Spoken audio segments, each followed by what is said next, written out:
cinta segalanya ada dusta, dulu sekarang sampai selamanya.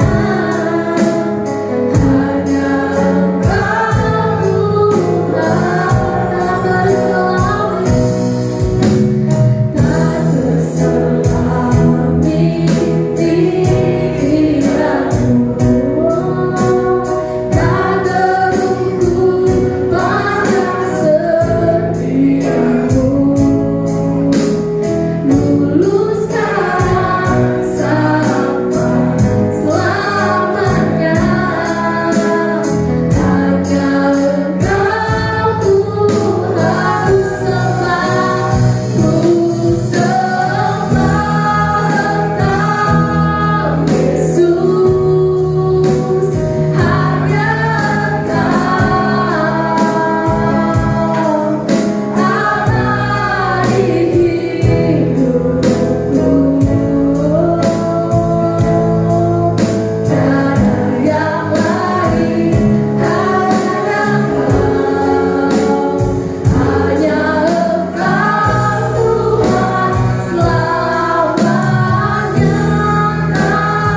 Bapa di saat kami mau terjatuh Tuhan. Dan kami percaya Bapa, Engkau Allah yang tidak pernah tinggalkan kami. Sekalipun dunia tidak memandang kami, kami percaya Engkau memandang kami Yesus. Haleluya Bapa, haleluya Yesus.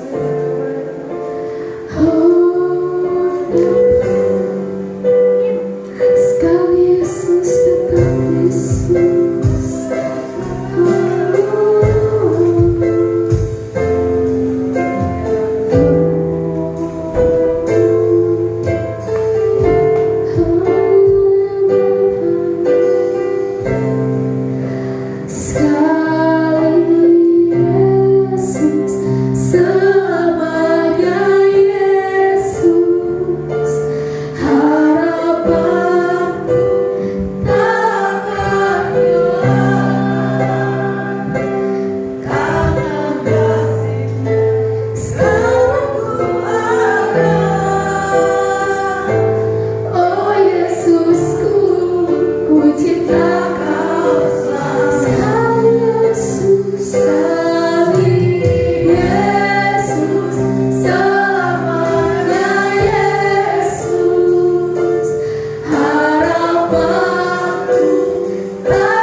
Yesus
Kami mengucap syukur ya Bapa untuk kasih-Mu Tuhan yang tidak pernah berkesudahan Bapa untuk setiap kami Tuhan.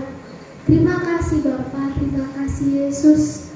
Kami mau lebih lagi Tuhan, memuliakan nama-Mu Tuhan, meninggikan nama-Mu Bapa, bersorak-sorai Bapa, karena Engkau hidup, karena Engkau ada Tuhan. Kami meninggikan nama-Mu lebih lagi Tuhan. Kami bersorak-sorai meninggikan nama Yesus. Kau yang bersertai kami Tuhan, dari awal ibadah Tuhan sampai pada akhirnya. Kau yang lingkupi kami Tuhan dengan kuasa-Mu. Terima kasih Tuhan Yesus, kami siapkan hati kami untuk bersorak-sorai meninggikan nama Tuhan. Baik, kita yang sama-sama siap untuk memuji nama Tuhan, mari sama-sama katakan amin. Haleluya. Shalom semuanya. Shalom sekali lagi semuanya. Mudah-mudahan buat Tuhan kita yang luar biasa. Haleluya. Kita bisa ya. Masih kuat berdiri? Harus kuat. Di dalam Tuhan ada kekuatan yang selalu baru tiap hari. Amin. Lintas kiri kanan Tuhan Yesus luar biasa. Haleluya.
bersuka cita, amin. Haleluya saudara, kita sudah memuji Tuhan, kita sudah memuliakan nama Dia. Sekarang kita mau sama-sama mendengarkan firman Tuhan saudara. Kita mau mendengarkan isi hati Tuhan pada pagi hari ini. Segitu mari kita bersatu dalam doa. Haleluya Yesus, terima kasih Tuhan. Kau sudah berikan kami sukacita Bapa. Kau sudah berikan kami kegembiraan Bapa pada pagi hari ini. Terima kasih Tuhan, terima kasih. Sekarang kau mau terima sebagian dari isi hati-Mu Tuhan. Kau berkati hamba-Mu Tuhan yang akan bawakan firman-Mu Bapa. Kiranya firman-Mu disampaikan Bapa, bisa tumbuh di tanah yang subur dan jadi berkat yang berlimpah untuk hidup kami Bapa. Jadi buah yang manis untuk hidup kami Bapa. Haleluya Yesus, terima kasih Tuhan. Amin. Kita mau sama-sama angkat satu pujian, hadirat-Mu memenuhi. Haleluya Yesus. Hadir di bait kudus-Nya,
bersyukur Tuhan, Kau hari ini Tuhan, Kau telah hadir di tengah-tengah kami, Kau telah memberikan kami sukacita, damai sejahtera-Mu Tuhan. Terima kasih Bapa, hari ini Tuhan, kami sudah memuji Engkau, kami sudah bersyukur atas semua yang Tuhan lakukan dalam hidup kami.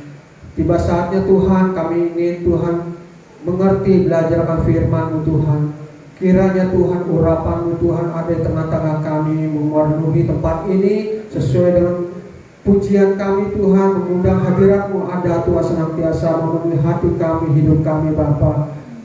Tuhan, kuasai Tuhan ruangan ini, kuasai hati kami, tubuh jiwa roh pikiran kami Tuhan. Kuasai firman-Mu Tuhan yang akan disampaikan Tuhan pada siang hari ini Tuhan. Biarlah firman-Mu Tuhan tidak berlalu dengan sia-sia. Tuhan, biar firman-Mu boleh tertanam, boleh berbuah Tuhan, dan hidup boleh berbuah dalam hidup kami. Bapa, terima kasih hari ini kami siap mendengar firman-Mu, urapi hamba-Mu Tuhan. Biar Roh Kudus senantiasa menyertai Tuhan, pemberitaan firman-Mu dari awal sampai akhir dalam kuasa darah-Mu. Bungkus kami Tuhan, kuasa Roh Kudus dalam hidup kami. Dalam nama Yesus kami berdoa. Terima kasih Tuhan Yesus. Haleluya, amin. Ya saudara, semangat terus saudara ya. Puji Tuhan. Ini ada kita yang cantik nih, baru kelihatan lagi kemana aja nih. Ayo. Hari ini ya kita bersyukur. Sebenarnya bawa firman Tuhan Ibu Hani ya, tapi Ibu Hani sedang sakit ya. Jadi saya diminta Pak Gem untuk membawakan firman Tuhan ya. Walaupun firman Tuhan mungkin tidak sama temanya, tetapi saya percaya kuasa Tuhan itu urapannya sama saudara ya. Jadi jangan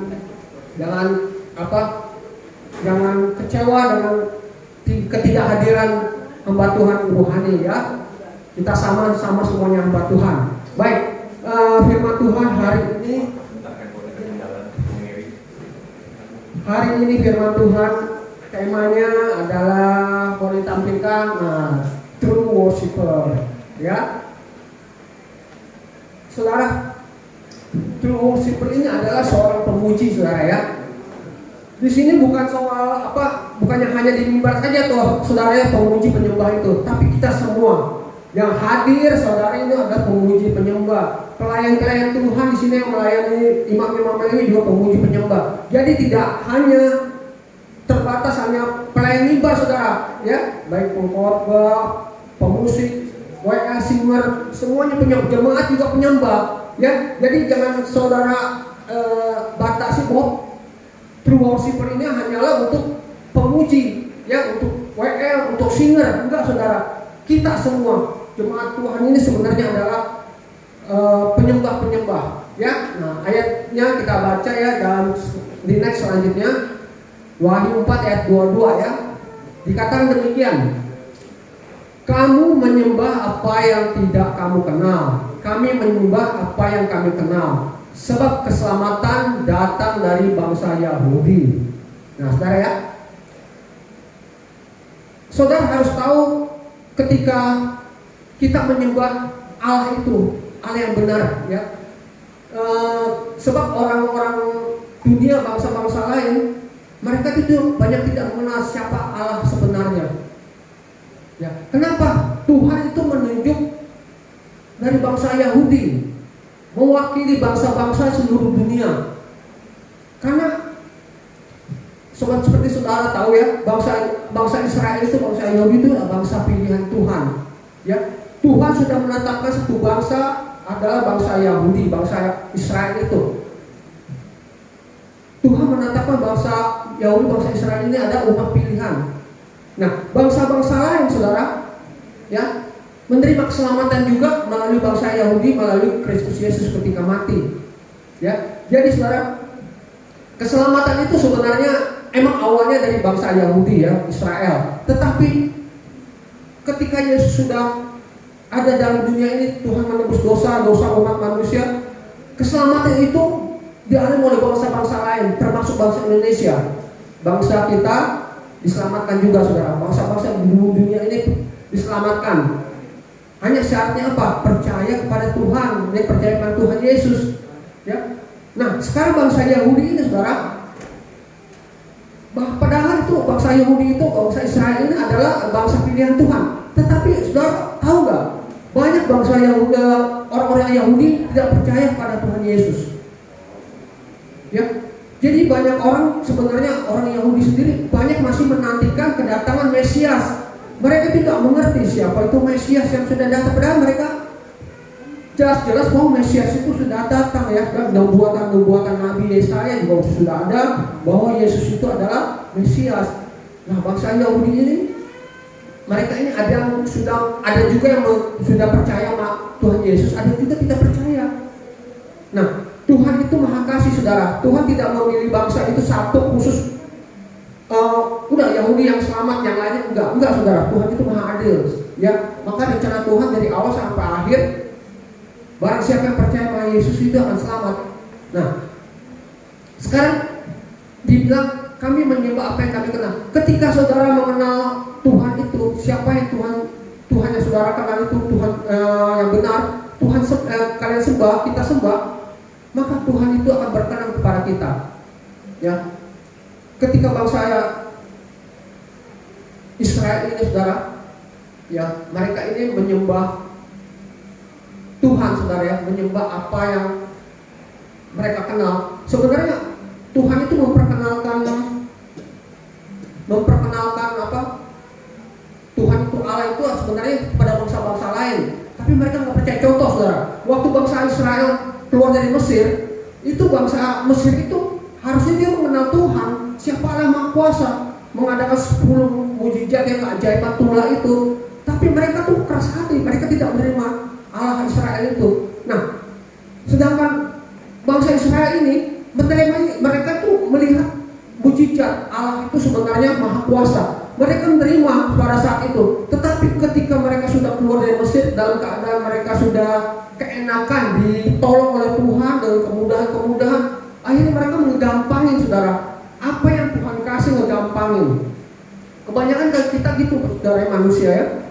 Apa yang sudah Tuhan dapat gampang saudara ya, tidak dihargai saudara. Tapi apa yang saudara dapat dengan susah, saudara akan hargai. Contoh dalam hal bekerja ya saudara. Ketika saudara nih bekerja dengan gaji yang pas-pasan ya, kayaknya tuh menabung itu berharga saudara ya. Tapi kalau orang nih dapat warisan saudara, terus terang aja itu dihambur-hamburkan saudara, dapat duit gampang, cepat habis saudara. Karena apa? Gampang keluarnya. Tapi orang mencari dengan jerih payah itu akan merasa misalnya, aduh kayaknya sayang gitu loh, mau menggunakan sesuatu tuh sayang. Kenapa? Ya itulah, mendapatnya susah. Nah, demikian juga bangsa Israel ini, ketika Tuhan tolong satu demi satu, tolong di saat ditolong dari perbudakan sampai keluar dari bangsa Mesir ini, sampai dia di gurun pasir, Tuhan selalu tolong. Dengan penyertaan Tuhan selalu ada dalam melalui tiang awan, tiang api ya. Waktu siang tidak kepanasan, waktu malam tidak kegelapan, tidak kedinginan saudara ya. Dengan tiang api yang ada waktu malam menghangatkan dia. Dan juga pakaian, sepatu nggak pernah rusak saudara, bertahun-tahun, hampir 40 tahun saudara, nggak pernah rusak.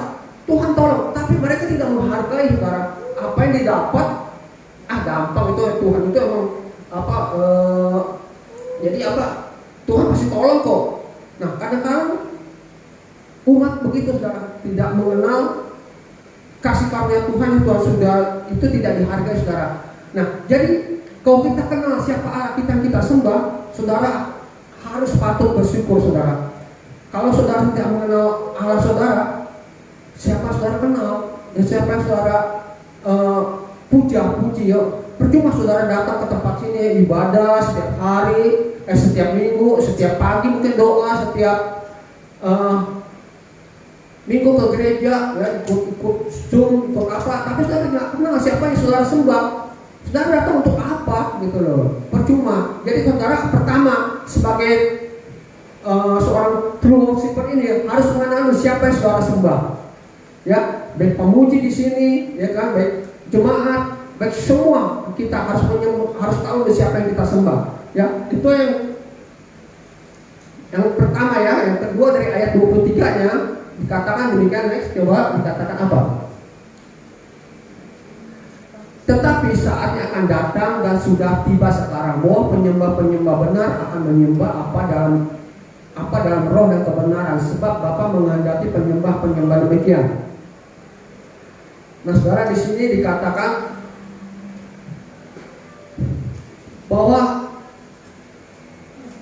akan datang penyembah-penyembah benar akan menyembah dalam roh dan kebenaran. Ya, sebab Bapa menghendaki penyembah-penyembah demikian. Saudara, di sini dikatakan penyembah pribadinya, saudara.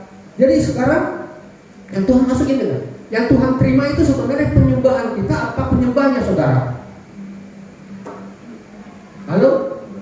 Yang Tuhan terima penyembahan apa penyembahnya? Hah? Penyembahnya atau penyembahannya yang diterima Tuhan? Hah? Yang Tuhan terima itu penyembah.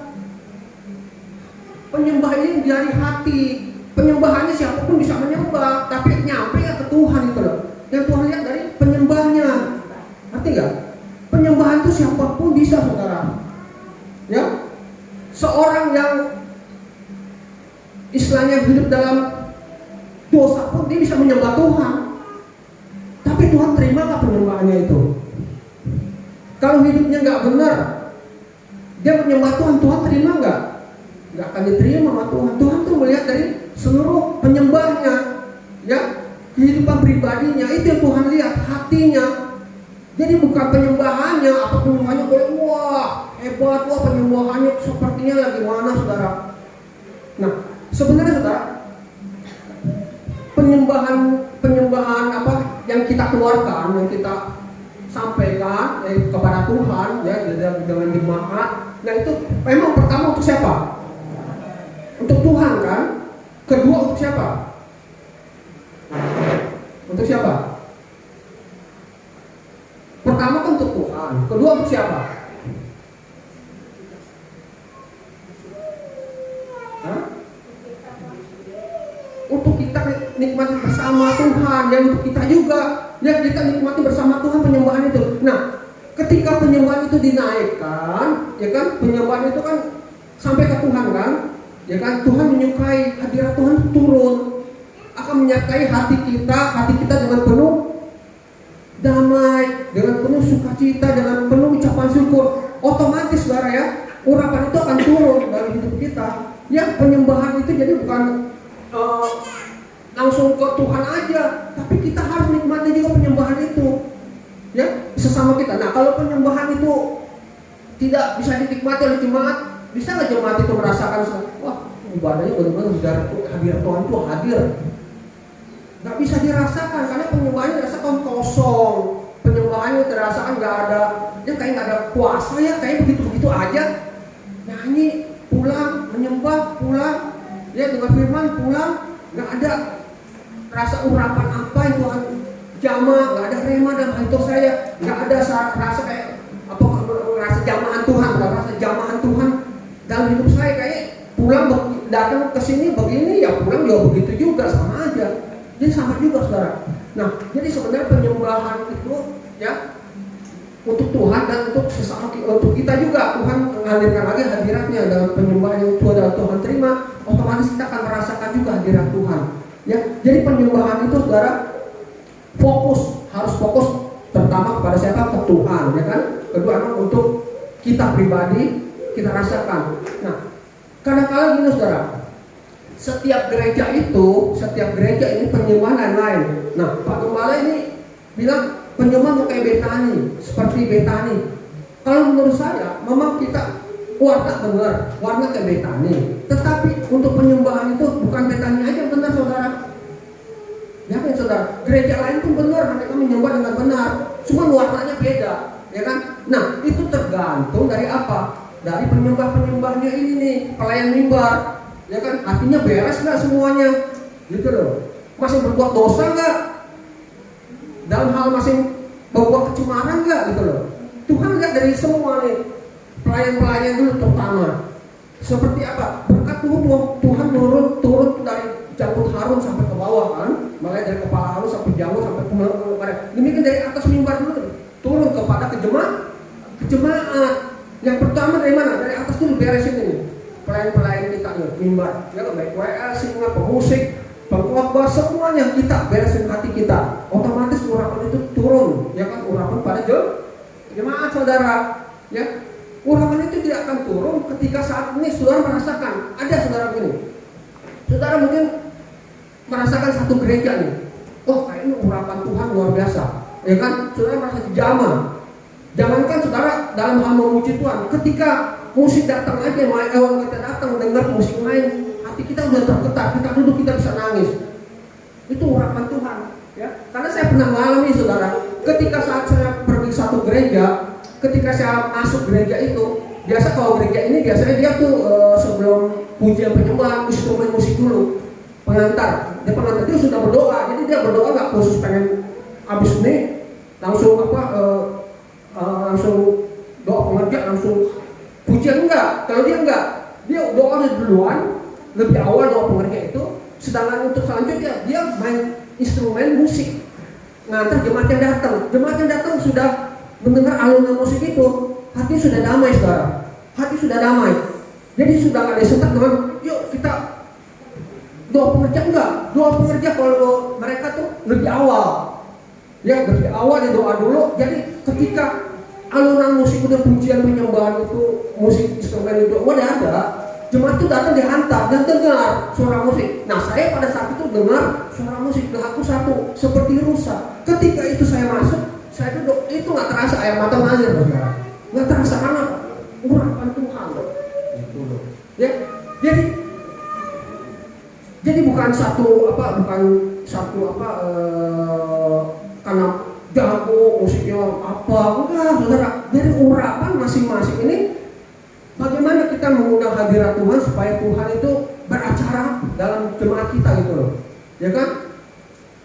Ya saya sih lebih contoh begitu. Jadi doa lebih awal pengerja, ya kan? Setelah itu udah kita instrumen sebentar, setelah itu masuk udah WL simpan, langsung kita penyembah. Jadi nggak putus gitu saudara. Ketika cuma datang mereka udah dengar alunan musik rohani, ya kan, sudah dengar itu, terus kita mereka langsung menyembah Tuhan, puji Tuhan, dengar khotbah, ya kan, lebih nyaman kan daripada ketika latihan tahu-tahu yuk buru-buru nanti kita doa pengerja, doa aja nggak konsen, benar nggak saudara? Doa pengerja nggak konsen, saya yakin tuh asal doang, ya kan, karena apa? Terburu-buru waktunya, waktu sudah mepet gitu loh. Coba kita waktu siap misalnya sebelum ibadah, sebelum kita latihan mungkin pengerja sudah ada, kita doa gitu loh, ya kan? Jadi kita enak mau latihan kayak sampai jam berapa nih, misalnya jam 10.15 atau jam 10.15 atau jam 10.40 kita udah siap, ya kan? Standby musik udah siap semua, udah menghantar gitu loh. Itu lebih nyaman saudara, ya. Ya ini cuma ide doang saudara ya, cuma bukan usulan ya, tapi emang masing-masing gereja tuh beda-beda. Kalau kita kan setelah latihan berdoa. Jadi bukan jadi suatu patokan saudara, tapi ya alangkah baiknya yang baik kita ambil saudara, ya. Nah itu. Nah jadi Tuhan tuh mencari penyembah saudara, bukan penyembahannya. Jadi yang harus dibereskan adalah penyembahnya ini saudara. Nah saudara ini juga jemaatnya penyembah, ya, bukan saudara pasif gitu. Saya penyembah pasif doang kok, ikut nyanyi. Kalau WL bilang, ayo kita muji Tuhan, kita menyembah Tuhan, menyembah Tuhan, kita bangkit berdiri, angkat tangan, itu namanya robot saudara, ya. Musik ini, ayo. Tapi semua dari hati. Kalau mau hati kita benar-benar ingin menyembah Tuhan, otomatis saudara nggak disuruh pun saudara akan bangkit, ya kan? Nggak disuruh pun saudara angkat tangan itu ya. Kenapa? Itu dari hati. Nah, jadi setiap saudara pernah ngerasain nggak? Kalau ke gereja nih, saudara, orang di gereja ini atmosfernya beda dengan orang gereja atmosfer tempat lain. Kayak ini gereja sini urapannya ini, wah penuh urapannya, ya kan, kuat. Nah di sini kok gersang banget, kayak kering gitu loh, ya. Padahal pujiannya bagus, WL-nya bagus, tapi kok hati saya kayaknya nggak ini loh, nggak merasa di hadirat Tuhan tuh kayak nggak ada dalam hidup saya, kayak kosong gitu, keren itu urapannya itu loh. Dan itu bisa dialami saudara ya. Banyak makanya gereja-gereja tuh yang mungkin gereja kecil, tapi yang datang nih jemaatnya sungguh-sungguh, hatinya dipersiapin sebelum datang ke gereja, dia udah persiapin hatinya di rumah. Saya ingin ibadah, saya ingin ketemu Tuhan, saya ingin memuji Tuhan, bersyukur sama Tuhan, saya mendengar firman Tuhan. Nah, udah dipersiapin hatinya. Ya, jemaat demikian juga pemusik, WL, singer, pengkhotbah, sebelumnya udah dipersiapin dulu hatinya. Waduh, saya akan melayani Tuhan. Nah, sungguh-sungguh siapin semua, baik dalam skillnya, dalam hal bahannya, dalam hal apapun dipersiapkan. Ya, ini terus saudara, saya ini firman Tuhan juga saya sampaikan, saya sudah persiapin dari kemarin-kemarin, saya sudah persiapin. Nanti suatu waktu ngomong saya menyampaikan, walaupun belum tuntas saudara, karena sebagian, tapi saya udah ini, nanti firman Tuhan saya menyampaikan untuk jemaat lah, untuk soal promosi ini, gitu. Jadi nggak kelabakan saudara. Demikian juga, ya kan, WL singer. Kenapa? Kadang-kadang WL singer disuruh undang, ayo cepetan dong, lagu. Kenapa? Kita pelayan kasih yang terbaik lah, gitu loh ya.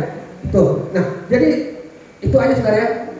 Hendaklah menyembah dalam roh dan kebenaran. Ya, roh itu adalah roh Allah dan roh Allah sendiri ya, hadirat Tuhan, dan kebenaran itu firman saudara ya. Jadi setiap pelayan mimbar di sini semua harus melayani dengan roh dan kebenaran dan hati yang benar saudara ya. Nah, coba next selanjutnya kenal siapa yang disembah ya tadi saudara ya. Jadi otomatis saudara, kalau saudara mengenal siapa yang saudara kenal, siapa yang saudara sembah, otomatis saudara akan lebih sungguh-sungguh saudara. Pernah kan saya bawa firman Tuhan waktu itu, kenal sama tahu saudara, ya kan? Firman Tuhan saya pernah sampaikan kan. Kalau saudara misalnya contoh nih, kalau saudara pergi ke tempat saudara nih misalnya diundang ke kepresidenan, ya mungkin yang dikenal Pak Jokowi dan gitu. Saudara nih ditanya, kamu tahu nggak Pak Jokowi itu siapa? Tahu, itu presiden kita, ya kan? Terus kenal nggak? Saudara kenal nggak? Mungkin kenal ya, kenal cuma tahu doang kan, tapi nggak kenal pribadinya maksudnya gitu. Kalau kenal pribadinya itu, saudara datang ke sana, ya kan, sering ngobrol sama Pak Jokowi, mungkin sering bercanda, sering apa, sifatnya tahu, ya kan, karakternya tahu.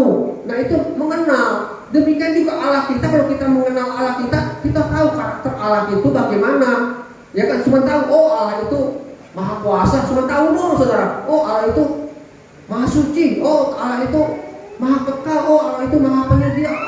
Tahu, cuma saudara tidak mengenal. Kalau mengenal itu artinya saudara mengalami bersama, gitu loh ya. Seperti bangsa Israel ketika di padang gurun itu, Tuhan menyertai mereka, mengenal Allahnya. Kenapa? Tuhan menyertai langsung, melalui tiang api, tiang awan, setiap siang, tiap malam. Jadi mereka mengenal siapa Allahnya. Demikian juga. Jadi kalau kita mengenal siapa Allah kita yang kita sembah, otomatis saudara, hidup kita itu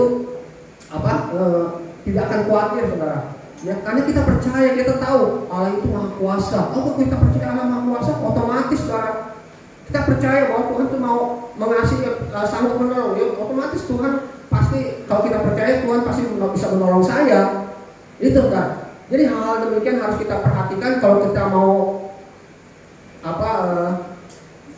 menyembah Tuhan dengan benar dalam roh kebenaran. Pertama ya kan, harus percaya bahwa Allah itu roh adanya, ya saudara, yang sanggup menolong kita, ya, bukan terbatas dengan keadaan daging saudara. Allah itu bisa hadir di mana saja, ya kan. Jadi kalau saudara percaya, pertama adalah Allah itu ada roh, sanggup menolong kita, ya. Dia mengenal batin kita, dia mengenal hati kita, ya. Walaupun mungkin orang melihat kita nih, wah kita orang yang saleh, mungkin kelihatannya orang yang baik, tapi Tuhan mengenal hati kita masing-masing. Dia mengenal hati saya, mengenal hati semua, mengenal, Tuhan mengenal, ya. Oleh sebab itu saudara, kadang-kadang kita harus, bukan kadang-kadang, harus senantiasa, Tuhan berikan sucikan saya, ampuni saya, kuduskan saya. Senantiasa berdoa saudara. Kenapa? Kita nggak luput dari masalah, dari kesalahan. Oleh sebab itu selalu, Tuhan, tolong Tuhan, layakkan saya Tuhan, tubuh jiwa roh saya Tuhan. Selalu berdoa minta Tuhan kuduskan hidup kita. Ketika kita ingat siapa diri kita, ya, kita connect sama Tuhan, otomatis saudara, roh kita senantiasa berkomunikasi dengan Tuhan saudara. Kita ingin berbuat sesuatu yang salah, hati ini mulai terasa ada tergetar saudara, ya kan? Karena apa? Roh Kudus itu ada. Udah jangan, dia bisa ada suatu mau berbohong, mau ngambil duit orang atau melakukan kekurangan mau ngambil duit orang, saat itu udah jangan, ambil aja, nggak ada yang tahu, ya kan? Nah kadang-kadang itu roh, pokoknya roh bekerja dalam hati kita, Roh Kudus itu. Nah kedua adalah kebenaran. Kebenaran itu apa? Firman Tuhan.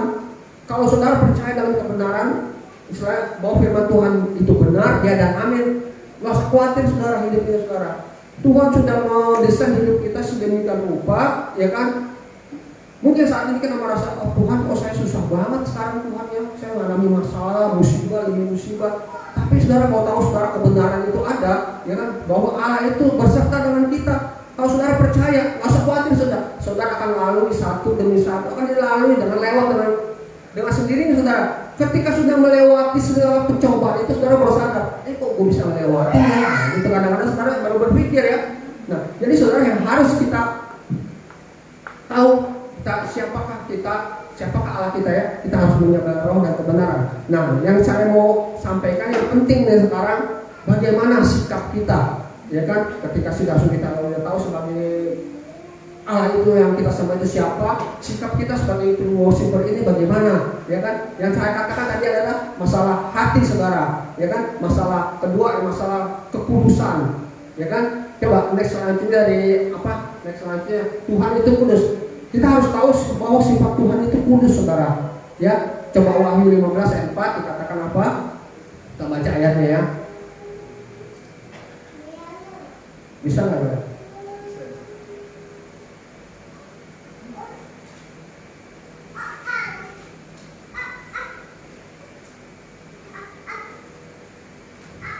Wahyu 15 ayat 4.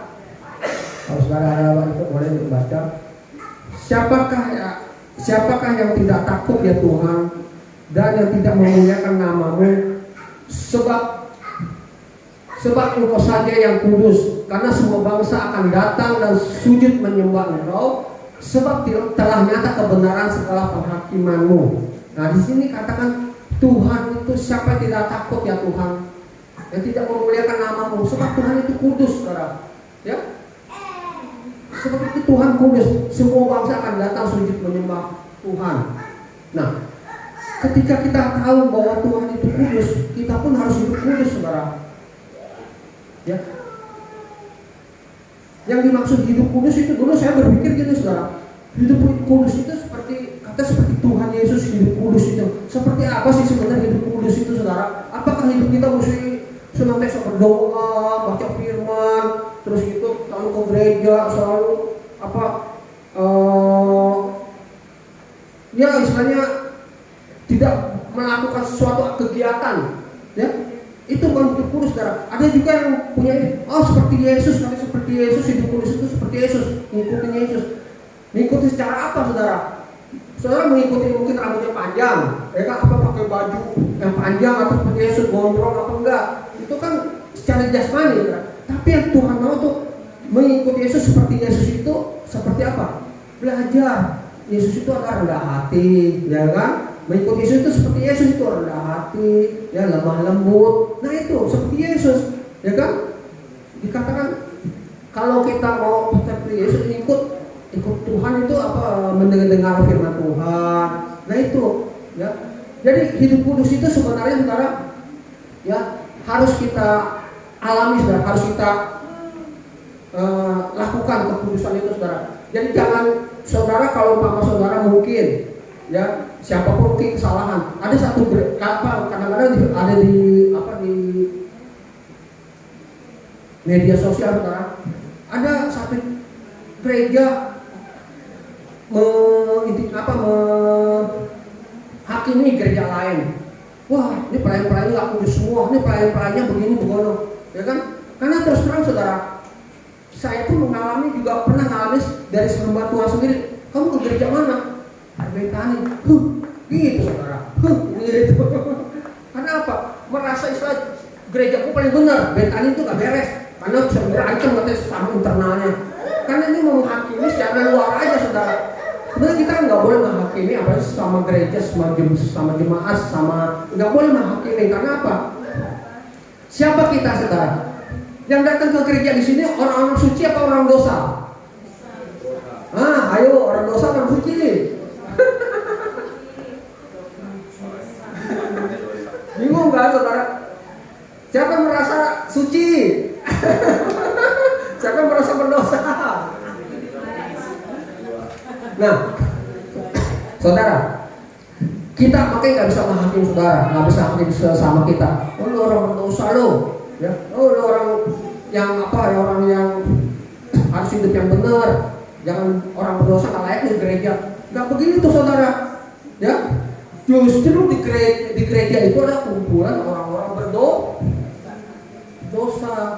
Nah, ketika kita sudah kumpul di sini orang-orang berdosa ini, ketika kita kenal Tuhan kita, terus kita mau bertobat, kita mau memperbaiki hidup kita dari hal-hal yang jahat, kita mau hidup benar, kita percaya kebenaran, kita mau dijamah oleh Roh Kudus, otomatis hidup kita dikuduskan. Nah, hidup itu dikuduskan ketika kita sudah menerima Yesus, terus kita dibaptis, ya kan? Kita bangkit dari kematian itu. Nah, kita hidup dikuduskan oleh darah siapa? Darah Yesus, kematian Yesus ya. Kita udah dikuduskan. Nah, selanjutnya proses kekudusan itu kita jalani, itu jatuh bangun saudara, ya kan? Seperti Paulus bilang, aku ingin berbuat sesuatu yang baik, tetapi yang jahat yang timbul. Kenapa? Itulah manusiawi, kedagingan, dosa kita saudara.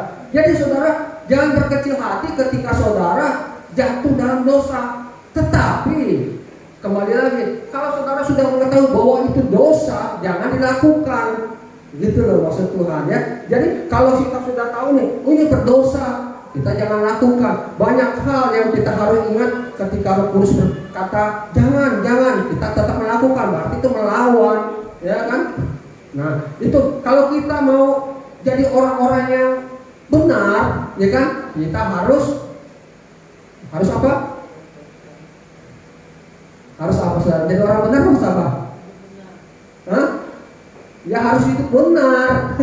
Ya, jadi orang benar harus hidup benar. Kalau mau jadi orang fasik ya orang jahat jadi orang jahat. Itu kan udah gampang. Jadi orang benar ya harus hidup benar. Jadi orang jahat ya harus buat jahat lah. Jadi sebenarnya simpel dari Tuhan. Ketika saudara mau hidup benar, ya kan? Udah ikuti kebenaran. Kebenaran itu apa? Firman, ya. Sang kebenaran itu siapa? Yesus, gitu loh. Kalau saudara mau ikut benar, ikuti Yesus lah. Ikuti firman-Nya, ikuti ajarannya. Maka saudara akan hidup benar. Ketika saudara hidup benar, maka Tuhan akan memberkati, Tuhan akan mengangkat. Nah, jadi orang-orang yang berdosa ini orang-orang dari dalam gereja, orang-orang kumpul, orang-orang berdosa, kumpul orang berzina, orang pembunuh mungkin, orang pencopet, perampok, pefitnah, macam-macam yang datang di gereja.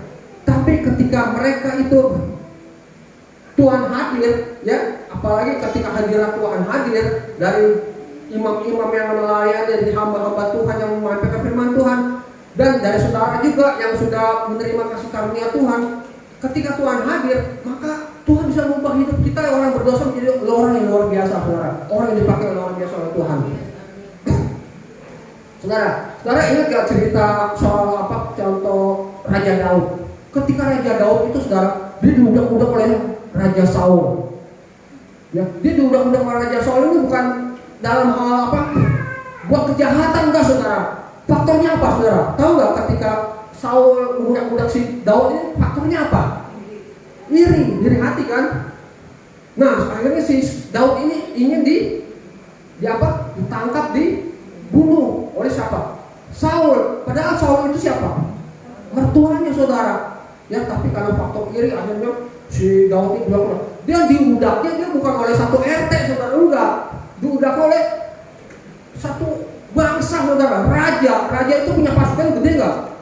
Banyak. Dia tinggal komandoin aja. Coba kamu yang ketemu si Daud ini tangkap, ya kan?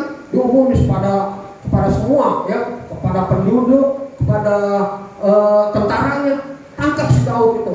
Ya, jadi Daud tuh kan saudara tahu kan, udah sampai dia pernah pergi, ya kan, ke bangsa lain, dia bilang gila segala macam. Itu kan dia udah capek udah sama si Saul. Nah, ketika itu saat si Daud ini lari ke satu gua namanya gua Adulam. Ingat gak saudara? Gua Adulam Di gua Adulam itu saudara, itu Daud itu bergaul di situ, nggak tahu kumpulan orang-orang berdosa, perampok di situ, pembunuh di situ, ya kan? Segala laskar-laskar yang penjahat, gembok-gembok penjahat di situ semua. Daud itu masuk dalam goa itu dan berkumpul dengan penjahat-penjahat.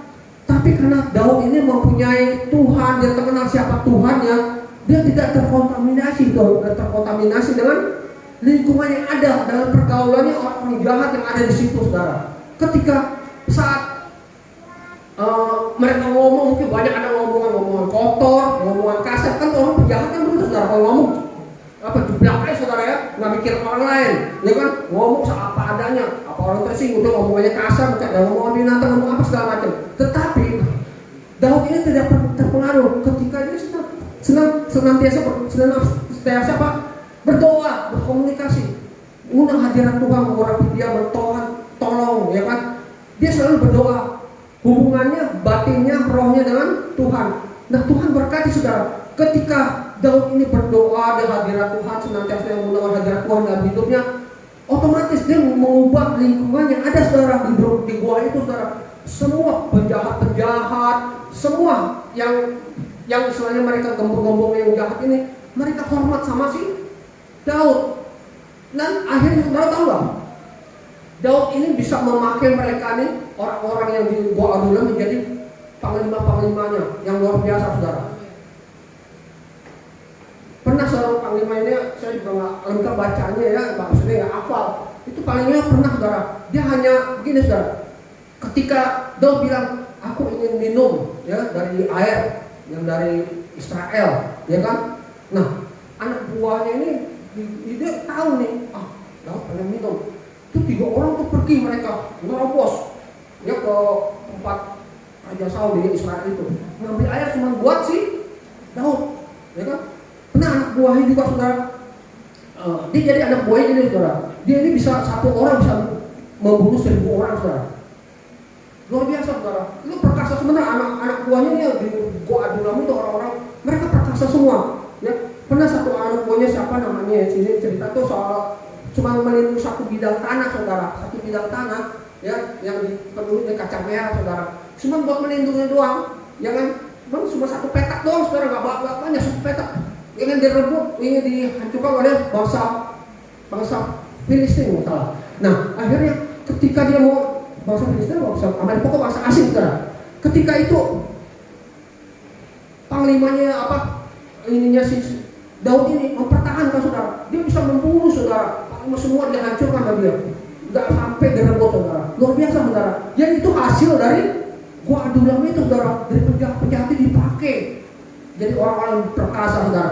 Jadi, saudara, dari kalau ada mungkin yang saat ini merasa jemaat, aduh, hidup saya kok begini ya, hidup saya kok begitu ya, hidup saya nggak berkenan sama Tuhan. Enggak, saudara. Kalau saudara mau percaya dipakai, percaya bertobat dipakai sama Tuhan, Tuhan pakai, saudara, dengan talenta apa saudara ada, ya kan? Itu selanjutnya yang next ya, biar terakhir, yuk next. Nah, selanjutnya hati yang benar. Nah, ini yang tadi saya bilang, kalau kita benar-benar mau menjadi true worshiper yang benar, hati kita mesti benar, saudara. Ya, itu akan berkenan. Nah, 1 Petrus 3 ayat 15. 1 Petrus 3 ayat 15. Coba kita baca.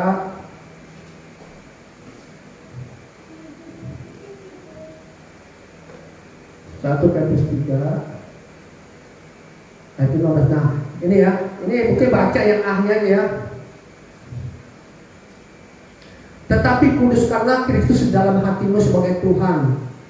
Ya, ini aja ya. Yang itu kalau selanjutnya, ayat selanjutnya ini terlalu panjang, saudara. Itu tentang kita kesiapan waktu kita, pertanggungjawaban kita sama Tuhan. Tapi kita ini, kuduskanlah Kristus dalam hatimu sebagai Tuhan. Itu aja sepotong dulu, saudara. Nah, ternyata, saudara, Tuhan itu melihat hati, saudara ya. Sebagai penyembah-penyembah yang benar, saudara, ya, kita semuanya yang ada imam Lewi, yang ada di mimbar itu, Tuhan melihat hati, saudara, ya. Jadi hati ini, saudara, jiwa, ya. Hati itu jiwa sama, saudara ya. Jiwa itu mempunyai 3 bagian, saudara. Masih ingat gak apa yang saya pernah katakan?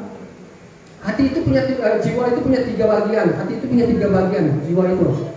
Pertama adalah pikiran. Ya kan? Pikiran kita mesti benar, saudara. Ya, kita sebagai hamba-hamba Tuhan, ya kan, jemaat juga. Ya, kita semua hamba Tuhan, bukan cuma ini aja, bukan pokok aja. Semua jemaat pun hamba Tuhan ya. Kita sebagai hamba-hamba Tuhan, saudara, pikiran kita harus benar. Jangan pikiran kita tuh mempunyai satu pikiran yang tidak benar, saudara ya. Tapi pikiran kita mesti benar. Karena apa, saudara? Segala sesuatu dimulai dari apa? Dari pikiran, saudara. Kalau pikiran kita mulai nyeleweng, saudara, otomatis, saudara, ya, pikiran langsung ke hati kita dan kita akan melakukan perbuatan-perbuatan yang tidak benar juga. Tetapi kalau hati kita, pikiran kita memikirkan hal-hal yang baik, hal-hal yang indah, hal-hal yang bagus, otomatis nanti juga akan keluar tindakan yang baik, saudara. Karena apa, saudara? Ada orang berpikiran yang negatif, ya, berpikir negatif, itu pikirannya jadi negatif mulu terhadap orang. Kan kita ngomong nih, ada orang misalnya, waduh ngomongin gue ya. Kadang-kadang begitu, saudara. Karena pikirannya apa? Negatif. Tapi kalau pikiran positif, dia akan berpikir hal-hal yang baik, saudara. Tidak berpikir hal-hal